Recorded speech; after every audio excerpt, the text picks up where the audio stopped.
মাননীয় সদস্য আব্দুল হান্নান মাসুদ, আপনি কি সরকারি দলে যোগ দিয়েছেন নাকি? Floor crossing is not allowed at this stage. মাননীয় স্পিকার, বৃহত্তর নোয়াখালী তথা নোয়াখালী লক্ষ্মীপুর ফেনী অঞ্চল মেঘনা নদীর তীরবর্তী এবং বঙ্গোপসাগরের কোল ঘেঁষা একটি গুরুত্বপূর্ণ উপকূলীয় অঞ্চল। ভৌগোলিক অবস্থান, সমৃদ্ধ ইতিহাস, সাংস্কৃতিক বৈচিত্র্য কারণে এই অঞ্চলে রয়েছে স্বতন্ত্র মর্যাদা ও পরিচিতি।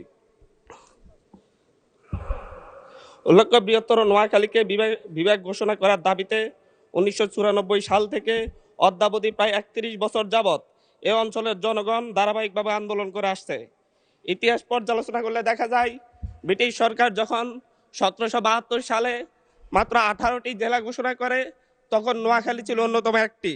এবং ব্রিটিশ শাসনামলে ঐতিহাসিক বাস্তবতা এবং আঞ্চলিক গুরুত্বপূর্ণতার কারণে এই অঞ্চলে একটি বড় বিমান ঘাঁটিও নির্মাণ করা হয়েছিল। এই অঞ্চলে ভুলুয়া নামক নদীবন্দর ছিল দক্ষিণাঞ্চলের সবচাইতে বড় নদীবন্দর। কিন্তু বর্তমানে এই অঞ্চলের জনগণ সবসময় দেশের গুরুত্বপূর্ণ আন্দোলন সংগ্রামে অগ্রণী ভূমিকা পালন করে। খেলাফত আন্দোলন, ব্রিটিশ বিরোধী আন্দোলন, ভাষা আন্দোলন, মহান মুক্তিযুদ্ধ এবং সাম্প্রতিক গণঅভ্যুত্থান, সব ক্ষেত্রে এই অঞ্চলের মানুষ সম্মুখ সারিতে থেকে আত্মত্যাগের উজ্জ্বল দৃষ্টান্ত স্থাপন করেছে। দুঃখজনক হলেও সত্য, রাজনৈতিক নানা কারণে দীর্ঘদিন ধরে এই অঞ্চলটি উন্নয়ন ও প্রশাসনিক দিক থেকে বঞ্চিত হয়ে আসছে। ফলে এখানকার জনগণ বৈষম্যের শিকার।